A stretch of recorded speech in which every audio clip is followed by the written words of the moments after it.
ଜାଗର ସାଜିଲା କାଳ, ଡାକ ଶୁଣିଲେନି ମହାଦେବ। ରାତି ଅଧରେ ଆସିଲା ଜୀବନ ପ୍ରତି ବିପଦ। ସମସ୍ତଙ୍କ ଆଖି ସାମ୍ନାରେ ଯାଉଥିଲା ପ୍ରାଣ। କେହି କିଛି କରୁନଥିଲେ, ଅନ୍ଧ ପ୍ରାୟ ସମସ୍ତେ ଦେଖୁଥିଲେ। ସ୍ୱୟଂ ମହାଦେବ ଯାହାଙ୍କ ପାଇଁ ଉପବାସ କରିଥିଲେ, ଶେଷରେ ସେ ବି ଚୁପ୍ ହେଇ ସବୁ ଦେଖୁଥିଲେ। ଭିଡ଼ିଓ ଆରମ୍ଭ କରିବା ପୂର୍ବରୁ ଯଦି ଆପଣ ଦେବାଦିଦେବ ପ୍ରଭୁ ମହାଦେବଙ୍କର ଭକ୍ତ ଅଟନ୍ତି, ପ୍ରଭୁ ମହାଦେବଙ୍କୁ ଆରାଧ୍ୟ ବୋଲି ମାନନ୍ତି, ତାହେଲେ ଭିଡ଼ିଓଟିକୁ ଏକ ଲାଇକ୍ କରି କମେଣ୍ଟ ବକ୍ସରେ ହର ହର ମହାଦେବ ଲେଖିଦିଅନ୍ତୁ। ଖୋର୍ଦ୍ଧା ଜିଲ୍ଲା ବାଲିପାଟଣା ବ୍ଲକ ଅନ୍ତର୍ଗତ ବନମାଳୀପୁର ଗ୍ରାମର ସୌଭାଗିନୀ ମିଶ୍ର, ବୟସ 27 ବର୍ଷ। ପରିବାର କହିଲେ ଶାଶୁ, ଶ୍ୱଶୁର, ସ୍ୱାମୀ ଆଉ 4 ବର୍ଷର ପୁଅ ଆଲୋକ। ସୌଭାଗିନୀ ମ୍ୟାଡ଼ାମ ବହୁତ ଈଶ୍ୱର ବିଶ୍ୱାସୀ ଆଉ ଦେବାଦିଦେବ ପ୍ରଭୁ ମହାଦେବଙ୍କର ପରମ ଭକ୍ତ। ପ୍ରତିବର୍ଷ ସେ ଜାଗର ଉପବାସ କରନ୍ତି ଆଉ ପ୍ରଭୁ ଲିଙ୍ଗରାଜଙ୍କ ମନ୍ଦିରରେ ଯାଇ ଦୀପ ଜାଳନ୍ତି। ମହାଦୀପ ଉଠିବା ପର୍ଯ୍ୟନ୍ତ ଉପବାସରେ ରହି ନିଷ୍ଠାର ସହ ପ୍ରଭୁଙ୍କ ଆରାଧନା କରନ୍ତି। ସୌଭାଗିନୀ ମ୍ୟାଡ଼ାମ ସବୁ ବର୍ଷ ପରି ସେଦିନ ମଧ୍ୟ ଜାଗରରେ ଆସିଥିଲେ ଲିଙ୍ଗରାଜ ମନ୍ଦିର। କିନ୍ତୁ ସେଦିନ ତାଙ୍କ ସହ ଘଟିଥିଲା ଏକ ବିରାଟ ଦୁର୍ଘଟଣା। ଏମିତି ଘଟଣା ଘଟିବ ବୋଲି ସେ କେବେ ଭାବିନଥିଲେ। ତାଙ୍କର ବିଶ୍ୱାସ ହେଉନଥାଏ ଏସବୁ କ'ଣ ଘଟିଯାଉଛି ବୋଲି। ଜାଗର ପାଇଁ ଭୋଗ, ଦୀପ ଆଉ ଘିଅ ସବୁକିଛି ସାଙ୍ଗରେ ନେଇ ସୌଭାଗିନୀ ମ୍ୟାଡ଼ାମ ସ୍ୱାମୀ ଆଉ 4 ବର୍ଷର ପୁଅ ଆଲୋକକୁ ନେଇ ସନ୍ଧ୍ୟା ପୂର୍ବରୁ ଲିଙ୍ଗରାଜ ମନ୍ଦିରରେ ପହଞ୍ଚି ଯାଇଥିଲେ। ମନ୍ଦିରରେ ଭାରି ଗହଳି। ଜାଗର ପାଇଁ ପ୍ରଭୁ ଲିଙ୍ଗରାଜଙ୍କ ମନ୍ଦିର ଉତ୍ସବ ମୁଖର। ରାଜ୍ୟର ପ୍ରାୟ ସବୁ ଜିଲ୍ଲାରୁ ଭକ୍ତମାନେ ଏଠାକୁ ଆସନ୍ତି ପ୍ରଭୁ ଲିଙ୍ଗରାଜଙ୍କ ଚରଣରେ ଦୀପ ଜାଳି ନିଜର ମାନସିକ ପୂରଣ କରିବାକୁ। କାହାର ମାନସିକ ପୂରଣ ହୋଇଯାଇଥାଏ ତ ଆଉ କେହି କେହି ମାନସିକ କରି ପ୍ରଭୁଙ୍କ ଆଗରେ ଦୀପ ଜାଳନ୍ତି। ବିଶ୍ୱାସ ରହିଛି କି ପ୍ରଭୁ ଲିଙ୍ଗରାଜଙ୍କ ମନ୍ଦିରରେ ଦୀପ ଜାଳିଲେ ସବୁ ମାନସିକ ପୂରଣ ହୋଇଥାଏ।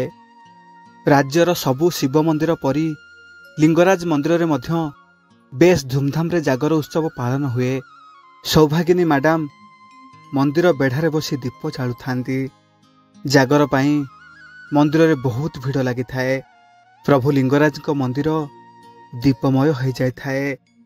ଦୀପର ଆଲୋକରେ ଝଲସୁଥାଏ ମନ୍ଦିର। ମହାଦୀପ ଉଠିବାର ସମୟ ପାଖେଇ ଆସୁଥାଏ। ହଠାତ୍ ସୌଭାଗିନୀ ମ୍ୟାଡ଼ାମଙ୍କ ସ୍ୱାମୀ ଆସି ତାଙ୍କୁ ଯାହା କହିଲେ ତାହା ଶୁଣି ସେ ସ୍ତବ୍ଧ ହୋଇଗଲେ। ତାଙ୍କ ସ୍ୱାମୀ କହିଲେ ପୁଅ ଆଲୋକକୁ ସେ ଖୋଜି ଖୋଜି ପାଉନାହାନ୍ତି। ସେ କୁଆଡ଼େ ଗହଳିରେ ହାତ ଛାଡ଼ିଦେଲା ଆଉ ତାକୁ ସେ ସବୁଆଡ଼େ ଖୋଜି ସାରିଲେଣି, ହେଲେ କୁଆଡ଼େ ବି ପାଉନାହାନ୍ତି। ସ୍ୱାମୀଙ୍କ ଠାରୁ ଏପରି ଶୁଣି ଭୋକରେ ଥିବା ସୌଭାଗିନୀ ମ୍ୟାଡ଼ାମ କିଛି କହିବା ଆଗରୁ ଚେତାଶୂନ୍ୟ ହୋଇ ସେଠାରେ ପଡ଼ିଗଲେ।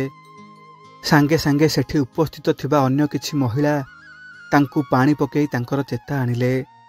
ଏହାପରେ ସମସ୍ତେ ମିଶି ପୁଅ ଆଲୋକକୁ ଖୋଜିବାକୁ ଲାଗିଲେ, କିନ୍ତୁ କେଉଁଠି ତାକୁ ପାଇଲେ ନାହିଁ। ସମସ୍ତେ ଭାରି ବ୍ୟସ୍ତ ହୋଇପଡ଼ିଲେ। ପ୍ରଭୁ ଲିଙ୍ଗରାଜଙ୍କ ମନ୍ଦିରରେ ବହୁତ ଗହଳି। ଏତେ ଭକ୍ତଙ୍କ ଭିଡ଼ ସେଠି ଯେ ପୁଅକୁ ଗହଳିରେ ଖୋଜି ପାଇବା ବହୁତ ବଡ଼ କାଠିକର ପାଠ। ଧୈର୍ଯ୍ୟହରା ହୋଇପଡ଼ୁଥାନ୍ତି ସୌଭାଗିନୀ ମ୍ୟାଡ଼ାମ ଆଉ ତାଙ୍କ ସ୍ୱାମୀ।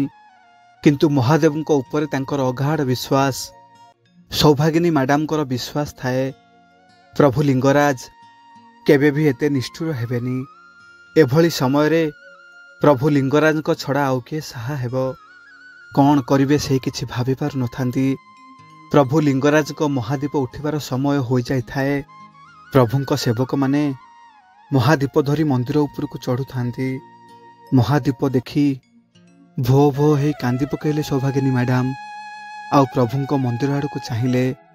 ଆଖିରୁ ଧାର ଧାର ଲୁହ ଗଡ଼ି ଯାଉଥାଏ। ଦୁଃଖରେ ଛାତି ଫାଟି ଯାଉଥାଏ। ତଥାପି 2 ହାତ ଯୋଡ଼ି ପ୍ରଭୁଙ୍କୁ କହୁଥାନ୍ତି, ହେ ପ୍ରଭୁ ଲିଙ୍ଗରାଜ, ହେ ପ୍ରଭୁ ମହାଦେବ, କି ଭୁଲ କରିଛି ମୁଁ? କୋଉ ପାପର ଦଣ୍ଡ ଦେଉଛ ପ୍ରଭୁ? ତୁମ ପାଖରେ କେତେ ମାନସିକ ବ୍ରତ କରିବା ପରେ ମୋ କୋଳରେ ପୁଅଟିଏ ଦେଇଥିଲ, ଆଉ ଆଜି ତୁମ ଦୁଆରେ ତାକୁ କୁଆଡ଼େ ନେଇଗଲ ପ୍ରଭୁ। ଆଜି ଜାଗର ଅମାବାସ୍ୟା। ମୁଁ ନିଷ୍ଠାରେ ନିର୍ଜଳ ଉପବାସ କରିଛି। ମୋର ଜାଣିବାରେ କିଛି ଭୁଲ କି ତ୍ରୁଟି କରିନି। ଯଦି ଅଜାଣତରେ ଏ ଅଭାଗିନୀ ଭକ୍ତ କିଛି ଭୁଲ କରିଦେଇଛି, ତେବେ ମୋତେ ଦଣ୍ଡ ଦିଅ ପ୍ରଭୁ। ମୋ ଭୁଲର ଦଣ୍ଡ ମୋ କଅଁଳା ସନ୍ତାନକୁ ଦିଅନି। ସେ ତ ଦୁନିଆକୁ ଦେଖିନି, ଦୁନିଆ ବିଷୟରେ କିଛି ଜାଣିନି। ତାକୁ ଏତେ ବଡ଼ ଦଣ୍ଡ କାହିଁକି ଦେଉଛନ୍ତି ପ୍ରଭୁ? ମୋର 4 ବର୍ଷର ପୁଅ, ଏତେ ଗହଳିରେ ମୁଁ ତାକୁ କୁଆଡ଼େ ଖୋଜିବି? ମୁଁ ସବୁବେଳେ ତୁମକୁ ମାନି ଆସିଛି, ତୁମକୁ ପୂଜା କରି ଆସିଛି। ତୁମେ ସତରେ ଯଦି ଅଛ ପ୍ରଭୁ, ମୋ ପୁଅକୁ ଖୋଜି ଆଣିଦିଅ। ଯେପର୍ଯ୍ୟନ୍ତ ମୋ ପୁଅକୁ ମୁଁ ନ ପାଇଛି, ମୁଁ ତୁମ ଦୁଆରେ ଏମିତି ଭୋକ ଉପାସରେ ବସି ରହିବି, ପାଦେ ହେଲେ କୁଆଡ଼େ ଘୁଞ୍ଚିବି ନାହିଁ। ତୁମେ ଯଦି ତୁମ ଭକ୍ତର ମରିବାର ଦୋଷ ନେଇପାରିବ, ତେବେ ନିଅ। ଭକ୍ତର ଡାକ ଶୁଣି ଯଦି ଚୁପ୍ ହେଇ ବସିପାରିବ, ତେବେ ବସ।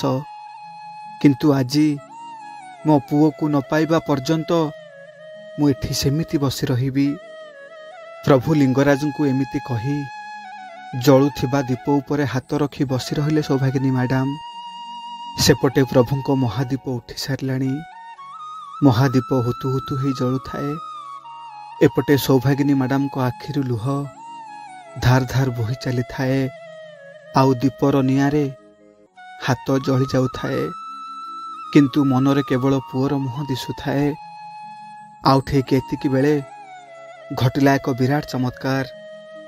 ସୌଭାଗିନୀ ମ୍ୟାଡ଼ାମ ଦେଖିଲେ ମନ୍ଦିର ଆଡ଼ୁ ସ୍ୱୟଂ ମହାଦେବ ତାଙ୍କ ପୁଅକୁ ନେଇ ତାଙ୍କ ଆଡ଼କୁ ଆସୁଛନ୍ତି।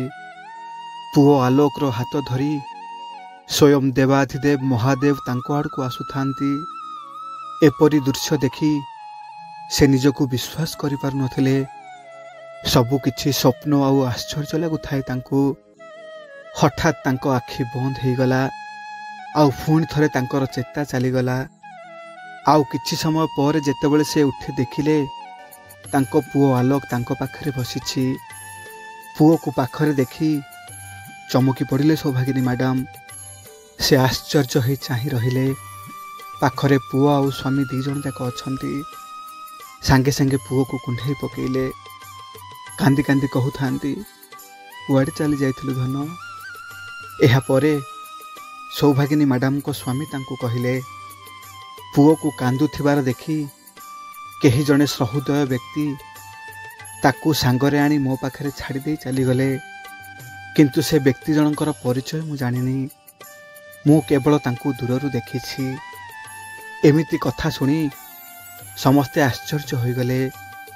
କିନ୍ତୁ ସୌଭାଗିନୀ ମ୍ୟାଡ଼ାମ ଠିକ୍ ଜାଣିପାରିଲେ ସେ ବ୍ୟକ୍ତି ଆଉ କେହି ନୁହେଁ, ସେ ସ୍ୱୟଂ ଦେବାଧିଦେବ ମହାଦେବ ପ୍ରଭୁ ଲିଙ୍ଗରାଜ ନିଜ ଭକ୍ତର ଡାକ ଶୁଣିଲେ। ଆଉ ତାଙ୍କ ପୁଅକୁ ଖୋଜି ଆଣି ତାଙ୍କ ପାଖରେ ଛାଡ଼ି ଦେଇ ଚାଲିଗଲେ। ଏହାପରେ ସୌଭାଗିନୀ ମ୍ୟାଡ଼ାମ ସ୍ୱାମୀ ଆଉ ପୁଅକୁ ନେଇ ମନ୍ଦିର ଭିତରକୁ ଦୌଡ଼ିଗଲେ। ଆଉ ପ୍ରଭୁଙ୍କୁ ଦର୍ଶନ କରି ଭଲରେ ଘରକୁ ଫେରି ଆସିଲେ। ସେ ଘଟଣାକୁ ଏତେ ଦିନ ବିତି ଯାଇଥିଲେ ମଧ୍ୟ ମନରୁ ସେ କଥା ଆଉ ସେ ଘଟଣାକୁ ଭୁଲି ନାହାନ୍ତି ସୌଭାଗିନୀ ମ୍ୟାଡ଼ାମ। ଆଉ ଯେତେବେଳେ ବି ସେ ଜାଗର ଅମାବାସ୍ୟା ଦିନ ଦୀପ ଜାଳନ୍ତି, ତାଙ୍କର ସେ କଥା ସବୁ ମନେ ପଡ଼ିଯାଏ। ସତରେ ପ୍ରଭୁ ଲିଙ୍ଗରାଜଙ୍କ କୃପା ବଡ଼ ବିଚିତ୍ର। ସେଥିପାଇଁ ତ ଭକ୍ତ ତାଙ୍କୁ କୁହନ୍ତି ସେ ଦେବାଧିଦେବ ମହାଦେବ। ପ୍ରଭୁ ଲିଙ୍ଗରାଜଙ୍କର ଛୋଟିଆ ଅନୁଭୂତିଟିଏ କେମିତି ଲାଗିଲା କମେଣ୍ଟ ମାଧ୍ୟମରେ ଆପଣଙ୍କର ମତାମତ ନିଶ୍ଚିନ୍ତ ଭାବରେ ଜଣାଇବେ। ଆଉ ପ୍ରଭୁଙ୍କୁ ନେଇ ଆପଣଙ୍କର କିଛି ଅନୁଭୂତି ଥିଲେ ମୋତେ ମୋ ମେଲ୍ ଆଇଡ଼ିରେ ପଠାଇ ପାରିବେ। ଆଉ ଆମ ଚ୍ୟାନେଲକୁ ସବସ୍କ୍ରାଇବ୍ କରିନଥିଲେ ସବସ୍କ୍ରାଇବ୍ କରିଦେବା ପାଇଁ ଅନୁରୋଧ। ଆଜି ପାଇଁ ରହୁଛି। ଜୟ ପ୍ରଭୁ ଲିଙ୍ଗରାଜ।